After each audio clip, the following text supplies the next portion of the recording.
Hello friends, साध्य PSC academy के online YouTube channel में आप सभी का स्वागत है। दोस्तों, आज हम लोग बात करेंगे एक विशेष मंदिर से संबंधित, जो कि आपके पीछे वाइट बोर्ड पे दिख रहा होगा, है ना। ये मंदिर है अपने छत्तीसगढ़ की विरासत, कला संस्कृति का एक बेजोड़ नमूना, स्थापत्य कला की आन बान और शान। इसके बारे में हम लोग एक चर्चा करेंगे कि यह जो मंदिर है कब बना, किनके द्वारा बनाया गया, ये कहाँ पर है, किस डिज़ाइन में बनाया गया है, कितनी पुरानी है, क्या ऐसी खास बात है जिसके कारण इसको छत्तीसगढ़ की महत्वपूर्ण मंदिरों में जाना जाता है। ऐसी और कौन सी खास बातें हैं जिसके कारण इसको बहुत ही ज़्यादा लोग पर्यटक इसको देखने के लिए आते हैं, घूमने के लिए आते हैं। ऐसे कौन कौन से महोत्सव कब होते हैं यहाँ पर, इनको जानने का प्रयास करेंगे। साथ ही यह भी जानने का प्रयास करेंगे कि हमारे परीक्षा में ऐसी कौन कौन से पॉइंट है जिन पे सवाल बनते हैं। तो इन सारे चीज़ों को हम एक अध्ययन के रूप में पढ़ने का, जानने का प्रयास करेंगे। तो मैं चाहूँगा कि आप सभी यूट्यूब के श्रोतागण या फिर देखने वाले जितने भी यूट्यूबर्स हैं, आप सभी प्रतियोगीगण हमारे इस कार्यक्रम को, इस जानकारी को पूरे अंत तक देखें और पसंद आने पर या नहीं भी आने पर प्रतिक्रिया ज़रूर व्यक्त करें, ताकि हमें आपके सुझाव, आपकी प्रतिक्रिया के अनुसार और भी कुछ जानकारी आपको देने का प्रयास करेंगे। तो चलिए हम लोग प्रयास करते हैं। एक अध्ययन के रूप में मंदिर है, ठीक है। मंदिर का शीर्षक भी आपको दिख रहा होगा स्क्रीन पे, भोरमदेव मंदिर। दोस्तों, भोरमदेव मंदिर के बारे में हम लोग जानने का ये प्रयास करेंगे कि इनमें क्या कैसी खास बातें हैं जिसको हमको जानना ज़रूरी है परीक्षा के दृष्टिकोण से, ठीक है। वाकई वैसे तो इनके बहुत सारी कथाएं हैं, कहानी है, वो भी कुछ अंशों में हम लोग जानने का प्रयास करते हैं। तो चलिए स्टार्ट करते हैं। यहाँ पर जो है भोरमदेव मंदिर है ना, इसको मैं कोशिश करूँगा 8 से 9 बिंदुओं पर समझाने का प्रयास करूँगा। जैसे कि स्थान और पता कहाँ पर है, संस्थापक और वंश है ना, कौन सी संस्था, कौन है इनके संस्थापक, संरचना किस आकार शैली है ना, पत्थर, खंबे और प्रतिमा और शिलालेख से बने हैं, कलात्मक शैली कैसी है इनका, इसके बारे में बात करेंगे। इतिहास जानेंगे कि क्या है इनका इतिहास, क्या ऐसी विशेषता है, समानता, इस पर जानने की बात करेंगे। 7वां महोत्सव, कौन कौन से महोत्सव कब होते हैं यहाँ पर महोत्सव, इसको जानने का प्रयास करेंगे। साथ ही साथ मंदिर परिसर में अन्य मंदिर और प्रतिमाएँ, उनके बारे में जानने का प्रयास करेंगे। और इनका संरक्षण जो कि काफ़ी महत्वपूर्ण है, कौन कर रहा है, कैसे हो रहा है, इसको भी जानने का हम लोग प्रयास कर रहे हैं। तो चलिए स्टार्ट करते हैं कि भोरमदेव मंदिर ये कहाँ पर है। पहले पॉइंट पे बात करते हैं स्थान और पता।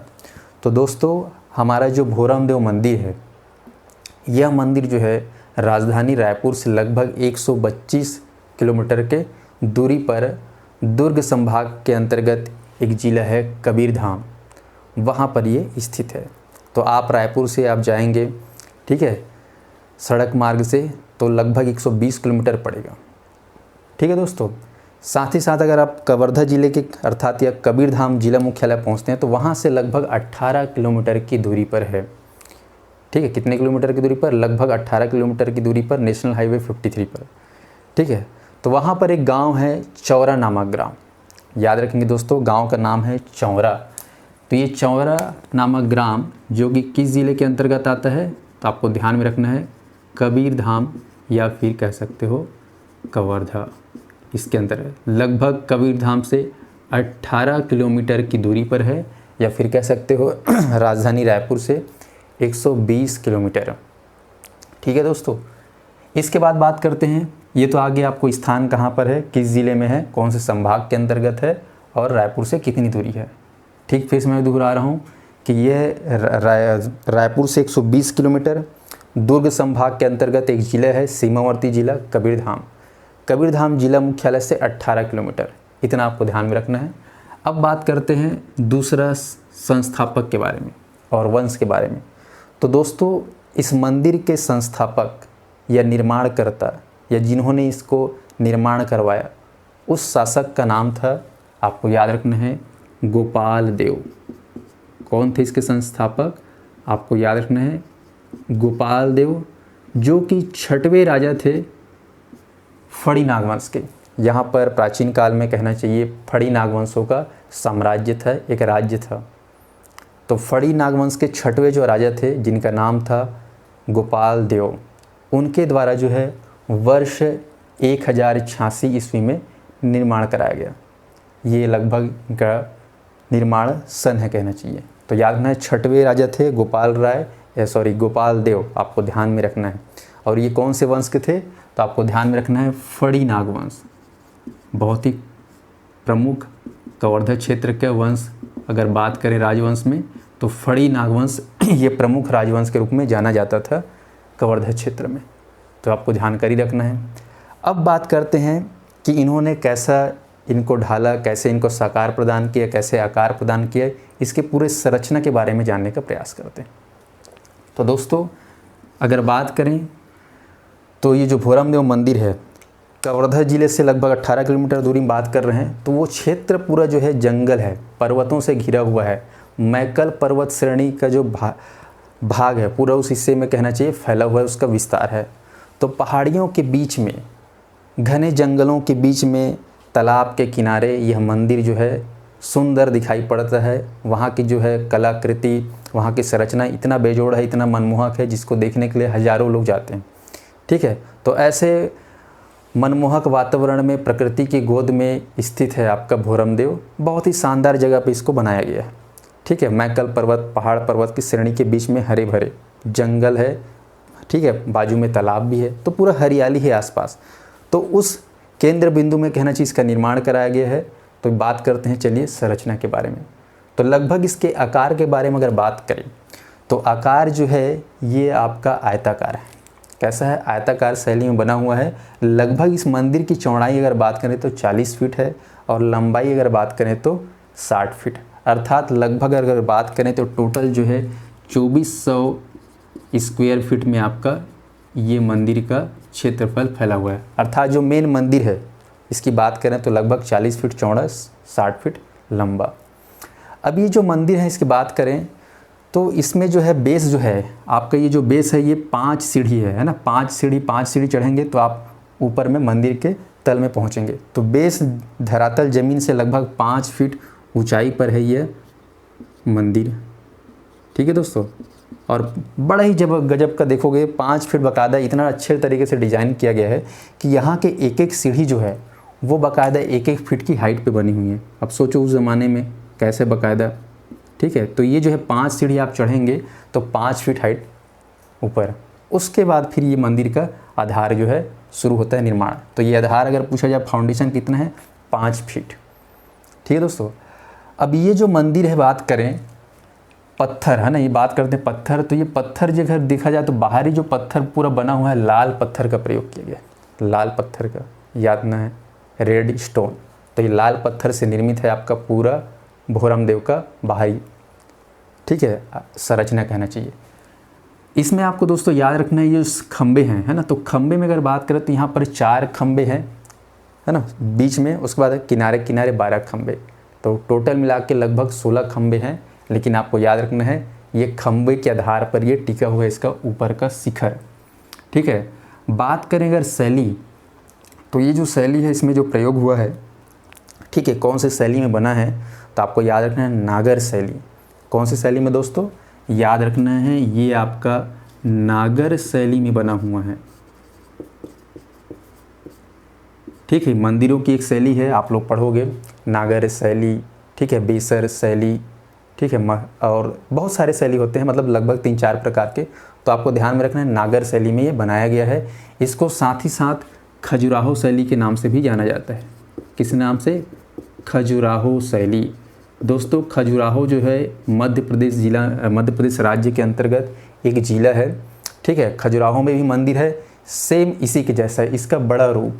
ठीक है, तो वहाँ पर जो खजुराहो है वहाँ पर चंदेल राजाओं के द्वारा बनाया गया है, तो इसको चंदेल शैली के नाम से भी जाना जाता है। तो आप कह सकते हो कि हमारा जो भोरमदेव मंदिर है वो नागर शैली में, खजुराहो शैली में या फिर चंदेल शैली में बनाया गया है। दोस्तों अगर बात करें इस मंदिर के प्रतिमा के बारे में, ठीक है, आकार तो समझ में आ गया कि ये जो है आयताकार है। शैली आप लोगों ने देखा नागर शैली, खजुराहो शैली या फिर चंदेल शैली। खजुराहो आप लोगों को याद रखना है दोस्तों, मध्य प्रदेश में स्थित एक जिला है खजुराहो, जहाँ पर चंदेल राजाओं का वंश था। जैसे यहाँ पर फड़ी नाग वंश, वैसे वहाँ पर चंदेल वंश। तो चंदेल वंश के राजाओं के द्वारा वहाँ पर मंदिर बनाया गया है, खजुराहो का मंदिर, जो कि शिव मंदिर है। तो उसी का ही नमूना कहना चाहिए, उसी के समान हमारे यहाँ जो है भोरम देव मंदिर का आकार शैली समान है कहना चाहिए। अब बात करें प्रतिमा के बारे में, ठीक है।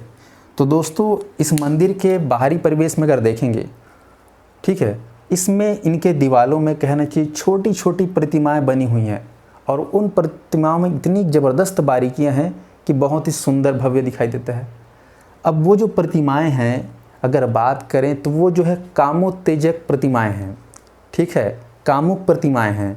वो कहा जाता है कि काम सूत्र के लगभग जो है उसमें जो वर्णित बातें हैं चित्रांकन के द्वारा यहाँ पर दर्शाया गया है प्रतिमाओं में बड़े भव्य तरीके से। साथ ही साथ इसमें विभिन्न देवी देवता जैसे कि गणेश हो गया, लक्ष्मी हो गया, गरुण हो गया, अर्धनारीश्वर हो गया, ऐसे बहुत सारे देवी देवताओं को जो है प्रतिमाएं यहाँ पर चित्रांकित है, इनके दीवारों में उकेरा गया है बड़े ही शानदार तरीके से। आप देख के ही अचरज हो जाएंगे कि यार इतना उस ज़माने में कैसे इतना ज़बरदस्त तरीके से बनाया गया हो। तो लोग इसीलिए इसको देखने भी जाते हैं बड़े ही सुंदर तरीके से।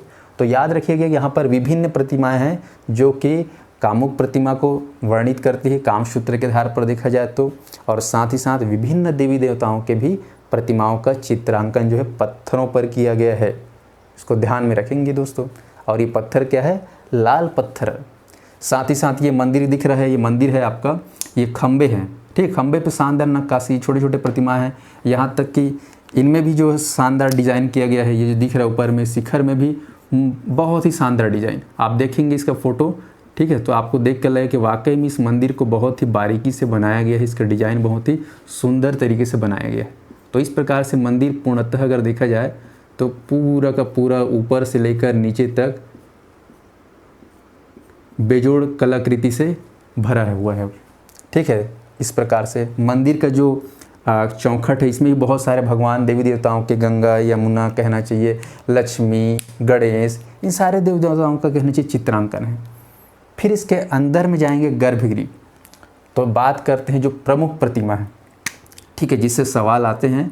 तो इसके अंतर्गत दोस्तों आपको याद रखना है इस मंदिर के गर्भगृह के अंदर जो है प्रतिमा है एक शिवलिंग की, ठीक है, जिसके ऊपर जो है नाग सर्प जो है पानी की मात्रा में वैसे ऊपर में छत्र छाया में स्थित है। तो अंदर में शिवलिंग है और साथ ही साथ एक प्रतिमा है भोरम देव राजा की। दोस्तों ये भोरम देव राजा कौन है? तो इसके बारे में याद रखेंगे कि भोरम देव जो है कवर्धा अंचल में या कबीरधाम क्षेत्र के वनवासी क्षेत्र के एक वनवासी देवता माने जाते हैं। ये वनवासी देवता जो है इनको कहा जाता है शिव के परम उपासक, शिव के परम उपासक। तो उनको ध्यान में रखते हुए उनको अवतार ही माना गया है। ऐसा कहा जाता है कि ये शिव जी के उपासक है, शिव जी के अवतार हैं। और भोरम देव जो है एक शंकर भगवान का पर्यायवाची नाम भी है। तो इस प्रकार से आपको याद रखना है कि इसके अंदर को जो स्थित प्रतिमा है उसको आपको आदिवासी देवता मानना है। हालांकि सब लोगों का ये कहना है कि यह जो प्रतिमा है शिवलिंग की है। नो डाउट शिवलिंग तो लगता ही है, दिखता ही है शिवलिंग जैसा, पर उसको परीक्षा के आधार पर, यहाँ के स्थानीय जानकारी के आधार पर आपको ध्यान में रखना है कि यह जो प्रतिमा है वो आदिवासी देवता की है, ठीक है। प्रतिमा है और शिवलिंग है, तो वहाँ पर जो प्रतिमा है उसको क्या जाता है? आदिवासी देवता, जिनका नाम क्या है? भोरम देव, और स्थित है शिवलिंग। तो पूछा जाता है भोरम देव में कौन सी प्रतिमा है? प्रतिमा मतलब मूर्ति, ठीक है। तो मूर्ति वहाँ पर देखेंगे तो भोरम देव राजा का है, जो कि एक वनवासी देवता है, ठीक है, जिनको माना जाता है इस क्षेत्र के प्रमुख शिव के उपासक। तो इस प्रकार से आपको याद है प्रतिमा के बारे में। बाकी और भी प्रतिमाएं हैं जिसको हम बात करेंगे आगे। अब बात करते हैं कलात्मक शैली। तो दोस्तों ये जो कलात्मक शैली है ना, आपको याद रखना है कि इनके दीवारों पर जो शैली उकेरी गई है, ठीक है, पत्थरों के माध्यम से, लाल पत्थर पर। हमने कहा कि कामुक शैली पे इसको बनाया गया है, उत्तेजनात्मक शैली में बनाया गया है, ठीक है। और ये नागर शैली की प्रमुख विशेषता होती है। अगर इसको मैं दूसरे शब्दों में मैं बात करूं तो यहाँ पर जो कामसूत्र के बारे में जो वर्णन है, कहा जाता है कि एक व्यक्ति को जो है मंदिर में प्रवेश करने के पूर्व उनके मन मस्तिष्क में बाहरी परिवेश से बहुत सारी काम, वासनाएं, लोभ, है ना, मोह, क्रोध, ये सारे चीज़ें रहता है। उसको आप बाहर ही रखिए। अंदर जब प्रवेश करते हैं तो आप निराकार शिव या परमात्मा में आप दर्शन करिए, उसको ध्यान लगाइए, और जो चीज़ें हैं बाहर में उसको बाहर ही रखिए। तो ये मंदिर जो है अपने कलात्मक दृष्टि से बहुत कुछ बताना चाहता है, इसमें बहुत कुछ गहराई है। अगर इसका ध्यानपूर्वक विश्लेषण करेंगे तो आपको कई सारे जो है रहस्य और जानकारी पता चलेगा कि ये जो छोटे छोटे प्रतिमाएं हैं वो क्या कहना चाहती हैं, वो क्या संदेश देना चाहती है एक मानव जीवन को। और ये बड़े ही गजब की बात है कि इतना प्राचीन, इतना भव्य उस ज़माने में ऐसा मैसेज, ऐसा संदेश कलात्मक दृष्टि से देना, ये अपने आप में एक बेमिसाल, बेजोड़ कहना चाहिए, एक अनुपम प्रस्तुति है उस समय के गोपाल राय के राजा के द्वारा। ठीक है, तो यहाँ पर याद रखना कलात्मक शैली बहुत ही उत्कृष्ट शैली है। इसको इसीलिए कहा जाता है, इसको छत्तीसगढ़ को में जो है खजुराहो का मंदिर या फिर छत्तीसगढ़ का खजुराहो। तो याद रखना दोस्तों, ये दिख रहा है डिज़ाइन, कितना मस्त डिज़ाइन है। ठीक है, तो ये पूरा डिज़ाइनदार है। आप लोग फोटो में देखेंगे, वहाँ जाके आप देख सकते हैं तो बड़ा ही भव्य दिखेगा। हर एक प्रतिमाओं में बहुत ही कुछ मार्मिक है ना, प्रेम प्रसंग कह सकते हो, कामुक प्रसंग, देवी देवताओं का अंकन, बहुत कुछ कहना चाह रही है। ठीक है दोस्तों, अब बात करते हैं इतिहास। अच्छा, इतिहास तो आपको मालूम है कि इस मंदिर का निर्माण जो है फड़ी नागवंश के 6वें राजा गोपाल देव के द्वारा स्थापित किया गया। कब? लगभग 1086 ईस्वी में। अगर बात करें दोस्तों सदी के बारे में तो लगभग आप कह सकते हो 11वीं सदी में इनका निर्माण हुआ। ठीक है, कौन सी सदी में? 11th century, 1086। ठीक है, किसके द्वारा? फड़ी नागवंश। अब यहाँ पर बात करें फड़ी नागवंश, तो ये वंश के बारे में एक छोटी सी कहानी है, आप लोग को बताना चाहूँगा। इस क्षेत्र में, ठीक है, अब ये बात लगभग कह सकते हो आज से 1000 साल पहले या फिर लगभग ये कह सकते हो 1500 साल पहले की बात है। तो यहाँ पर एक जातकर्ण नाम के ब्राह्मण हुआ करते थे, जातकर्ण, जिसके 3 संतान थे, जिसमें 2 पुत्र और 1 पुत्री। इनके पुत्री के नाम था मिथिला। मिथिला नाम की कन्या थी, पुत्री थी, बहुत ही सुंदर देखने में, है ना, रूप दक्ष कन्या थी। ठीक है, ब्राह्मण कन्या। तो एक बार क्या हुआ कि वो ब्राह्मण कन्या वन में विचरण करने गई। उसी समय जो है उस क्षेत्र के वन के, है ना, जीव, नागदेव कहना चाहिए, उनकी नज़र इस कन्या पे पड़ी और वो नाग जो है इच्छाधारी नाग कहना चाहिए। ये पौराणिक कथा है दोस्तों। तो इच्छाधारी नाग की जो है दृष्टि किस पे पड़ी? सुंदर कन्या पे। मोहित हो चुके, है ना, दोनों मोहित हो गए एक दूसरे को देखकर। इतना मोहित हो गए कि वो दोनों, यह प्रेम प्रसंग उनका चालू हो गया और दोनों ने जो है मन ही मन से शादी कर लिए। फिर जो है धीरे से जो जातकर्ण की पुत्री जिनका नाम है मिथिला, वो गर्भवती हो जाती है। अब ये गर्भवती की बात जो है पता चल जाती है उनके दोनों भाइयों को, और इन दोनों भाइयों को ये पता नहीं चलता कि यार कैसे हुआ, ये गर्भवती कैसे हो गई।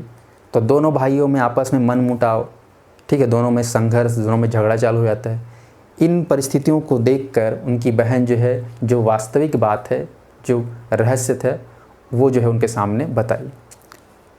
फिर जो है इस बात की जानकारी उस, कहना चाहिए, नागदेव को कहना चाहिए, पता चल जाता है। तो नागदेव भी फिर अंततः जो है मिथिला को अपने स्वरूप के बारे में, अपने परिवार के बारे में बतलाता है कि मैं तो जो है इस लोक का नहीं हूँ, मैं तो नीचे पाताल लोक का हूँ, कहना चाहिए नाग लोक का हूँ, है ना, और मैं एक इच्छाधारी नाग हूँ।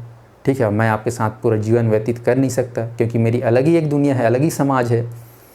पर मैं आपको जाते जाते एक वरदान देना चाहूँगा, एक, ठीक है, कि आपके गर्भ में जो संतान है, ये जब जन्म लेगा तो बहुत ही ज़्यादा प्रतापी, शक्तिशाली, मेधावान, ठीक है, बुद्धिमान, है ना, ओजस्वी, तेजस्वी होगा।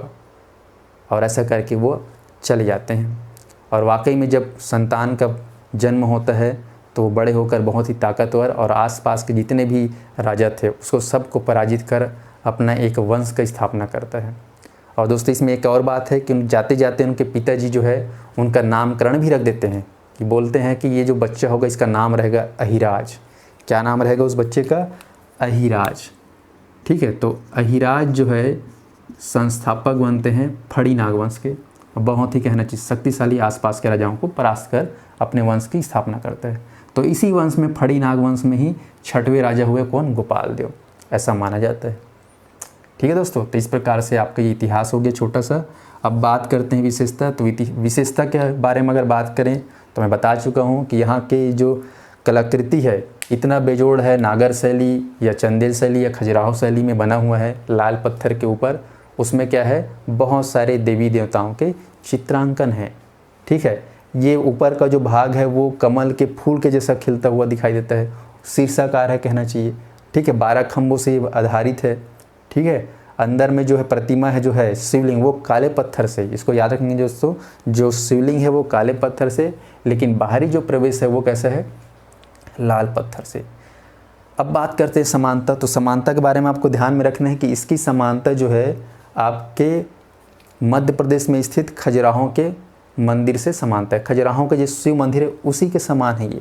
साथ ही साथ उड़ीसा में स्थित जो कोणार्क है, ठीक है दोस्तों, कहाँ का, उड़ीसा में जानते हो कोणार्क मंदिर, ठीक है। कोणार्क का सूर्य मंदिर, कोणार्क का सूर्य मंदिर इससे समानता रखता है, और मध्य प्रदेश से स्थित खजुराहो के शिव मंदिर से ये समानता रखता है।